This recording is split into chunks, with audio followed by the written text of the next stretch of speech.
नमस्कार साथियों। स्वागत है आपका अपने इस YouTube चैनल जिसका नाम है लर्न विथ एडू फंडा। तो जैसा कि हम लोगों ने पिछले वीडियो में देखा था कि यूजीसी नेट पेपर 1 की मैं पूरी तैयारी के साथ आ गया हूँ और आपको मैंने कल पूरे सिलेबस से गो थ्रू करवा दिया था, जिसमें आपको प्रीवियस ईयर्स देखिए, जैसे कि मैं आपको दिखा दे रहा हूँ कि सारे यूनिट्स के बारे में हम लोग डिस्कस कर चुके थे कि ये यूनिट 1 में यूनिट 2 में क्या क्या है। तो ऐसा है कि आप लोग जानते ही होंगे कि ये सब जो चीज़ें हैं ये हम लोगों ने पहले ही डिस्कस कर लिया है। तो अब आइए आज का जो वीडियो सेशन स्टार्ट करते हैं, और आज का हमारा जो टॉपिक होगा वो शैक्षणिक योग्यता मतलब टीचिंग एप्टीट्यूड पे होगा। उसके बारे में हम लोग देखेंगे कि उसमें क्या है क्या नहीं है। ठीक है, देखिए जैसे teaching meaning, what is the meaning of teaching. तो इसमें आप मैंने लिख दिया है हिंदी और इंग्लिश में। आप लोग जानते हैं कि हिंदी और इंग्लिश दोनों में अवेलेबल है ये। तो शिक्षण का मूल अर्थ होता है शिक्षा प्रदान करना। हम पहले ये जान लें कि शिक्षा क्या है। ठीक है, इस शब्द की उत्पत्ति क्या हुई है। शिक्षा की उत्पत्ति कैसे हुई है, इसका अर्थ है ज्ञान प्राप्त करना, जिसके माध्यम से हम अपने संस्कार एवं व्यवहारों का निर्माण करते हैं। शिक्षा हमें इस योग्य बनाती है कि हम अपने वातावरण में समायोजित होकर अपनी क्षमताओं और निहित योग्यताओं को पूर्ण विकास करें, अपने परिवार, समाज, राष्ट्र के किसी विशिष्ट क्षेत्र में योगदान कर सकें। शिक्षा का उद्देश्य शिष्य के ज्ञान एवं व्यवहार में वांछित परिवर्तन लाना, मतलब कि अगर जो कोई बच्चा है उसको हम लोग शिक्षा से उसमें ऐसा परिवर्तन ला सकते हैं जो कि वो समाज में अपना जो दायित्व है बहुत अच्छे से वो निभा सकता है, और वो हमारे जो सोसाइटी है उसको काफ़ी आगे तक लेके जा सकता है। क्योंकि अ, बहुत से ऐसे आपको एग्जाम्पल मिल जाएंगे कि अगर जो किसी देश का भविष्य खत्म करना है तो वहाँ पे शिक्षा को खत्म कर दिया जाए, और उस देश में शिक्षा को हटा दिया जाए तो उस देश का भविष्य, आने वाला भविष्य वो एकदम अंधकारमय हो जाएगा।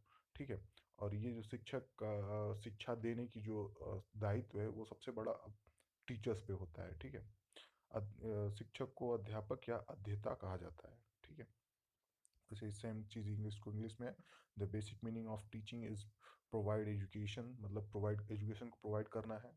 The basic meaning of teaching के एजुकेशन को प्रोवाइड करना है, मतलब शिक्षा को प्रदान करना है। Let us first know that education is the word is daily derived from शिक्षा, which means to acquire knowledge. ठीक है, ऐसे आप लोग पढ़ लीजिएगा। शिक्षा के अर्थ को दो मुख्य परिक्षेपों में समझा जा सकता है, व्यापक और संकुचित। ठीक है, इसको ब्रॉड एंड नैरो जिसको बोलते हैं ना, ब्रॉड माइंडेड, नैरो माइंडेड, मतलब कि बहुत ब्रॉड का मतलब व्यापक हो गया और नैरो का मतलब संकुचित, छोटा हो गया। ठीक है, शिक्षा के व्यापक अर्थ के अनुसार यह संसार हमारा शिक्षा क्षेत्र है। ये जो संसार है ये हमारा शिक्षा क्षेत्र है। शिक्षा का उद्देश्य मानव व्यक्ति का सर्वांगीण विकास है। मतलब कि अगर जो हम मान लीजिए सपोज करिए कि हम कोई स्टूडेंट है, वो सभी जगह से मतलब वो संसार में घूमता है, तो ये ब्रॉड है। मतलब उसको ये मतलब ये पर्टिकुलर चीज़ में बात नहीं दिया गया है कि आपको ये सब्जेक्ट, जैसे मान लीजिए कि आपका जैसे ये पेपर 1 है तो बस आपको पेपर 1 ही पढ़ना है। नहीं, वो पेपर 2 पढ़े, जो जो उसको जहाँ से उसको ज्ञान मिल रहा है उसको वो क्या करे, ऑब्जर्व करे, उसको वो धारण करे। तो वो इसका मतलब क्या हुआ, वो व्यापक शिक्षा ले रहा है। यानी कि ये पूरा जो संसार है ये एक व्यापक शिक्षा का क्षेत्र है। और संकुचित शिक्षा का क्षेत्र हम लोग जान लेते हैं क्या है। पहले इसी को पूरा पढ़ लेते हैं। सभी व्यक्ति, बाल, युवा, वृद्ध, स्त्री, पुरुष, विद्यार्थी हैं। ये डाउट, नो डाउट इसमें कि अगर जो कोई बच्चा है वो जैसे ही अपना मतलब सुनने और देखने और हर चीज़ के योग्य हो जाता है तब से वो सीखने लगता है, और वो ताउम्र सीखता है। मतलब जन्म से तो नहीं, लेकिन वो जब मतलब देखने सुनने लगता है उस टाइम से लेके वो मृत्यु तक सीखता ही रहता है। ठीक है, हम जीवन पर्यंत कुछ ना कुछ सीखते रहते हैं, अतः व्यक्ति का पूरा जीवन ही उसका शिक्षा काल है। साथ ही प्रत्येक व्यक्ति जहाँ स्वयं दूसरे से कुछ सीखता है, छोटी घटनाएं भी हमें शिक्षा देती हैं। वो दूसरे को भी कुछ ना कुछ शिक्षा देता है, और जीवन की छोटी से छोटी चीजों को वो क्या करता है, वो सीखता है। यही उसका शिक्षा क्षेत्र है, और इसी को क्या बोलते हैं, व्यापक शिक्षा का क्षेत्र। ठीक है, व्यापक शिक्षा का क्षेत्र। तो ये आपको एग्जाम्पल कंफर्म हुआ होगा। चलिए नेक्स्ट देखते हैं।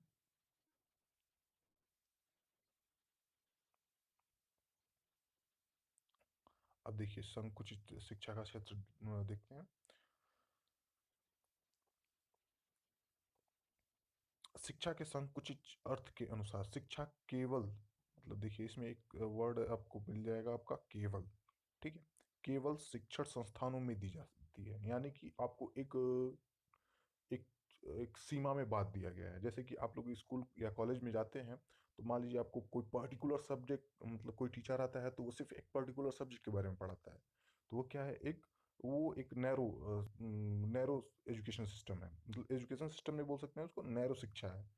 जिसको हिंदी में उसको संकुचित शिक्षा बोल सकते हैं, क्योंकि वो सिर्फ उसी के सब्जेक्ट के बारे में, मतलब अपने सब्जेक्ट के बारे में रिलेटेड ही वो आपको बात करेगा, आपको समझाएगा कि इसमें क्या होता है, ये क्या होता है। वो तमाम तरह की बातें आपको नहीं बताएगा। यानी कि शिक्षण जो संस्थान होती है वो क्या होता है, संकुचित शिक्षा का माध्यम है। इसका एक निश्चित पाठ्यक्रम होता है। पाठ्यक्रम मतलब कंटेंट होता है, जो कॉन्सेप्ट बोलते हैं आप लोग की, मतलब जैसे कि मैं आपको पढ़ा रहा हूँ तो ये सिलेबस में जो चीज़ मेंटेन है, सिलेबस में मैं सिर्फ वही बता रहा हूँ, इससे आगे आपको नहीं बता रहा हूँ। तो ये क्या है जो हम लोग पढ़ रहे हैं, ये क्या है, संकुचित शिक्षा है, ठीक है।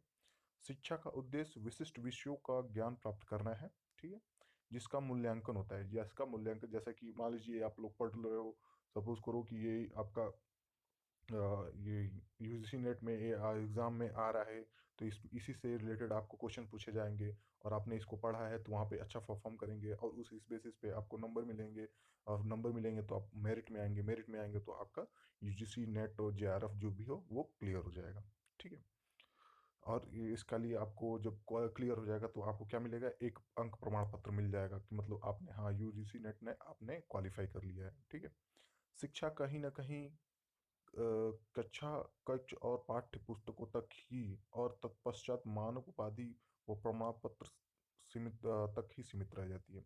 जैसे अब इसी बात है, मान लीजिए जैसे कि आपने यूसी नेट का क्वालिफाई कर लिया, आप जेआरएफ निकाल लिए, तो आपको जब पीएचडी करनी होगी, तो पीएचडी के बाद क्या, अगर रिसर्च करने के बाद जब आपको पीएचडी की डिग्री मिल जाएगी, तो वो वहीं तक, मतलब इसका काम यहीं तक था। यहाँ आपने ये हाईएस्ट डिग्री आपने एक्वायर कर ली है। अब इसके आगे आप कुछ नहीं कर पाएंगे, क्योंकि यही वो हम लोग वही टारगेट ही होता है। जैसे मान लीजिए आप हाई स्कूल का एग्ज़ाम या फिर इंटरमीडिएट का या फिर यूजी पीजी किसी का भी एग्ज़ाम देते हैं, तो आपका माइंड सेटअप क्या होता है, मुझे रिजल्ट मेरे 95% हो जाए, 96% हो जाए, मतलब ऐसा करके। और वो जब आप इंटरमीडिएट में या हाई स्कूल में आप उसी के अकॉर्डिंग पढ़ाई करते हैं, और आपका जब रिजल्ट आ जाता है 95%, तो आपको एकदम निश्चिंत हो जाते हैं कि चलो जिसके लिए मैंने मेहनत की थी वो मेरा आ गया है। तो ये हम लोग क्या करते हैं, एक मतलब रिजल्ट ओरिएंटेड हम लोग पढ़ाई करते हैं, ठीक है। वही ये चीज़ समझाना चाहता है। तो ये सेम चीज़ है, we keep on learning something throughout. ये तो इसका वो था, ट्रांसलेशन था। अब इसका ट्रांसलेशन देख लीजिए।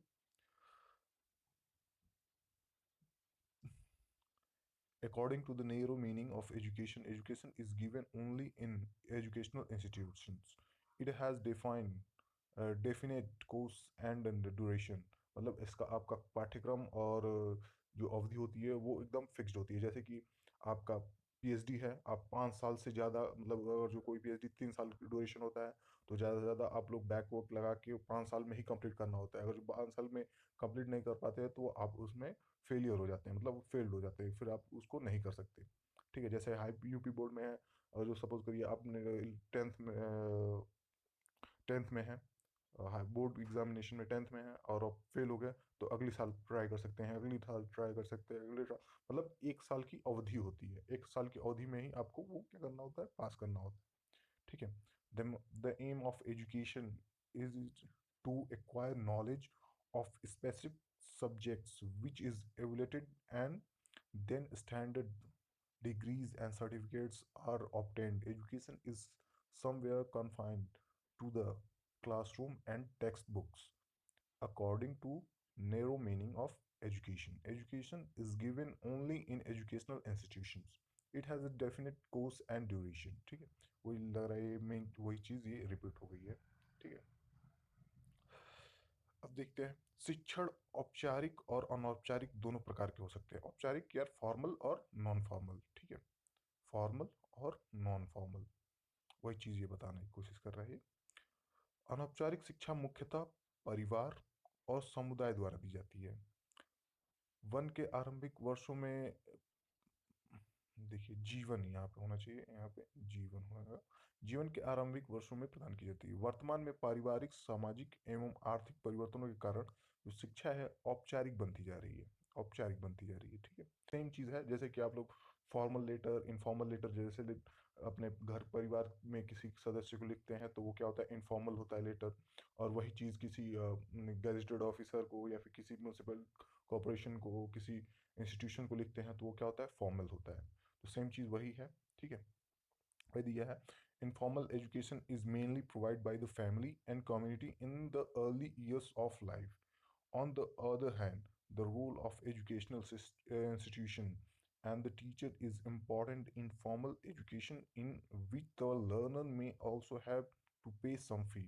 यानी कि आपको कुछ पे करके पढ़ना होता है और वहाँ से एजुकेशन आपको ग्रैब करनी होती है। Presently, education is becoming formal due to family, social and economic changes. ठीक है, अब का मतलब ये इसका की वर्ड है। अब ये आपका पूछा जा सकता है एग्जाम में कि अब, मतलब कि अब वर्तमान में पारिवारिक और सामाजिक जो आर्थिक परिवर्तन के कारण शिक्षा औपचारिक बनती जा रही है या अनौपचारिक बनती जा रही है। तो आपका ये आंसर होगा नहीं, ये फॉर्मल बनती जा रही है। ठीक है, फॉर्मल बनती जा रही है, यानी कि प्रेजेंट में जो शिक्षा है वो क्या होती जा रही है, फॉर्मल बनती जा रही है, यानी अनौपचारिक बनती, सॉरी औपचारिक बनती जा रही है। ठीक है, नेक्स्ट है हम लोग का, देखते हैं।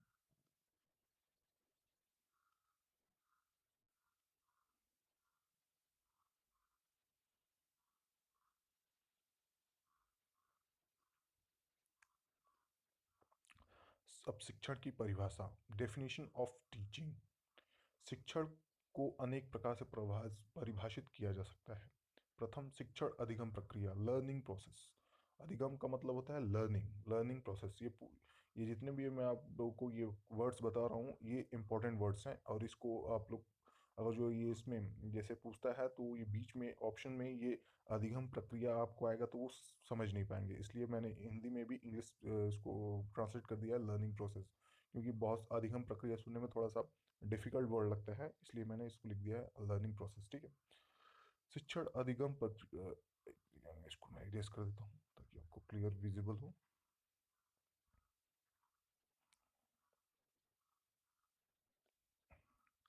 शिक्षण अधिगम प्रक्रिया की उद्देश्यपूर्ण दिशा है। दूसरा, शिक्षण शिक्षकों द्वारा छात्रों को प्रदान किए गए अनुभव के आधार पर उनमें अपेक्षाकृत अस्थायी परिवर्तन की प्रक्रिया है। यानी कि कोई स्टूडेंट है, अगर जो देखिए जैसे एग्जाम्पल के तौर पे कोई बच्चा है, ठीक है, उसको एक को पढ़ाइए और एक को मत पढ़ाइए। मान लीजिए कोई राम है, कोई श्याम है, तो इसने एजुकेशन इसको दीजिए और इसको एजुकेशन मत दीजिए। इन दोनों में 10 साल के बाद देखेंगे तो दोनों में काफ़ी चेंजेस होंगे। इसको हर एक चीज़ का मतलब, ये श्याम को हर एक चीज़ का मतलब शैली पता होगी, इसको सिस्टम पता होगा कि कैसे how to behave in society, कैसे बड़ों का आदर करते हैं, ये सब तमाम तरह की चीज़ें इसको पता होंगी और काफ़ी मतलब ये तेज होगा। लेकिन ये जो श्याम होगा, सॉरी राम होगा, इसको इन चीज़ों के बारे में पता नहीं होगा कि मतलब कैसे लोगों के सामने कैसे हम लोग बात कर सकते हैं, किसी टॉपिक पे हम लोग अपना विचार विमर्श कैसे कर सकते हैं। तो ये काफ़ी इम्पोर्टेंस रखता है एजुकेशन। तो वही ये बताया गया है, जो शिक्षक होता है वो अपने शिक्षार्थियों में मतलब अपने स्टूडेंट्स को वो क्या करता है, उसमें अस्थायी परिवर्तन लाता है। और ये ऐसा ये नहीं है कि मान लीजिए कि सामने 10 साल बाद ये इस चीज़ को भूल जाएगा, नहीं, वो 10 साल बाद भी उसको ये पता होगा कि मतलब हम लोग किसी चीज़ के बारे में कैसे बात किया जा सकता है, सोसाइटी में कैसे रहा जाता है। ये चीज़ इसको ताउम्र याद रहेंगी। यानी ये क्या है, ये अस्थायी परिवर्तन है और वही चीज़ इसमें नहीं होंगी। ठीक है, तो यही चीज़ है, आप लोग देखिएगा। और वीडियो पसंद आई हो तो इसको लाइक करते रहिएगा और शेयर कर दीजिएगा। ठीक है, तो सब्सक्राइब तो कर ही दीजिएगा। तीसरा है शिक्षण ज्ञान, अनुभव और वैज्ञानिक सिद्धांतों का दक्षता से समाज के लिए उपयोग में लाया जाना है। इससे हम विद्यार्थियों को सीखने के लिए अनुकूल वातावरण तैयार किया जा सकते हैं। जैसे कि मान लीजिए जैसे न्यूटन है, न्यूटन ने एक थ्योरी दे दी। ठीक है, उस थ्योरी को क्या करते हैं हम लोग, मतलब टीचर्स लोग उसको पढ़ाते हैं, किसको पढ़ाते हैं, स्टूडेंट्स को पढ़ाते हैं और उससे तमाम तरह की मान लीजिए नई सोच विकसित होती है, कोई चीज़ के मन में आता है कि मतलब इससे ये क्या हुआ, वो क्या हुआ।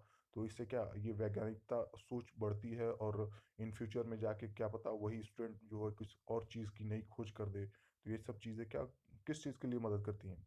आधुनिक चीज़ों को लाने में। जैसे कि मान लीजिए पहले लैपटॉप था, लैपटॉप था तो सारा काम पहले कंप्यूटर पर किया जाता था, लेकिन जब लैपटॉप आया तो लैपटॉप पे अब तो और एडवांस टेक्नोलॉजी हो गई कि अब वो फ़ोन में ही कर सकते हैं। कुछ दिन में ऐसा हो जाएगा कि जब हम लोग आप लोग जैसे कि वर्चुअल क्लासरूम नहीं था, लेकिन अब वर्चुअल क्लासरूम आ गया है। लोग पहले जाके क्लासरूम में बैठ के पढ़ते थे, अब घर पे आराम से रज़ाई में बैठ के पढ़ते हैं। सेम चीज़। तो ये सब चीज़ टेक्नोलॉजी का डेवलपमेंट कैसे हुआ? आधुनिक सोच, मतलब ये जो वैज्ञानिक सोच थे उन्हीं चीज़ से। और ये वैज्ञानिक सोच कब विकसित होगा? जब हम लोग विद्यार्थियों को किसी चीज़ पे हम लोग बताएंगे, स्पष्ट कराएंगे, उनको बताएंगे कि ये न्यूटन ने ये किया वो किया, तो उन लोग में भी ये जिज्ञासा आएगा कि हाँ वो कर सकते हैं तो हम भी कर सकते हैं, और उन्होंने ये थ्योरी खोजी थी तो चलो हम भी एक नई थ्योरी देखेंगे। उस थ्योरी को अच्छे से मतलब उस थ्योरी को प्रैक्टिकल करेंगे, तो प्रैक्टिकल के दौरान तमाम तरह की चीज़ें आएंगी, तो क्या पता एक नई थ्योरी बन जाए। ठीक है, तो यही तमाम तरह बातें हैं। चौथा है आपका चौथा है आपका शिक्षण। शिक्षण एक योजनाबद्ध गतिविधि है। मतलब देखिए ये एक पूछ सकता है शिक्षण कौन सी विधि है, तो शिक्षण योजनाबद्ध विधि है, गतिविधि है। इसकी प्रभावशीलता इस बात पर निर्भर करती है कि शिक्षार्थी कितनी सुगमता, सरलता और शुद्धता से विषय वस्तु को ग्रहण करते हैं। ठीक है। पांचवा है शिक्षण पूर्व निर्धारित उद्देश्यों को प्राप्त करने के लिए शिक्षार्थी, शिक्षक और अन्य चरों को सुव्यवस्थित तरीके से संगठित करने की प्रक्रिया है। ये पूछ सकता है शिक्षण से छात्रों द्वारा वांछित ज्ञान और कौशल सीखने एवं अधिग्रहण करने की प्रक्रिया है, जिससे वे समाज में बेहतर जीवन यापन कर सकते हैं। कि अगर मान लीजिए कोई स्टूडेंट है, वो बहुत अच्छा किसी चीज़ में कौशल, मतलब कौशल का मतलब कि उसके पास कोई क्वालिटी होती है, जैसे कि मान लीजिए सपोज करिए कि उसको वेब डिज़ाइनिंग बहुत अच्छी आती है, पावर पॉइंटिंग में काम बहुत अच्छा आता है, या फिर मान लीजिए वो आर्किटेक्चर बहुत अच्छा है, तो इन सब चीज़ों को कौशल बोलते हैं इसको। तो ये चीज़ उसके अंदर बहुत अच्छी क्वालिटीज़ हैं, तो वो क्या करेगा अपने सोसाइटी में बहुत अच्छा बहुत अच्छा अपना एक पद बना लेगा। मतलब लोग समाज में उसकी अलग एक पहचान हो जाएगी, लोग कहीं भी जाएंगे तो उसको बहुत अच्छे से बात करेंगे। ठीक है, तो यही सब चीज़ें हैं। तो यही चीज़ इंग्लिश में है। Teaching is purposeful direction of the learning process, a process of relatively permanent change in teaching teachers based on experiences provided to them by the students. Teaching is planned activity. Its effectiveness depends on how easily, simply, and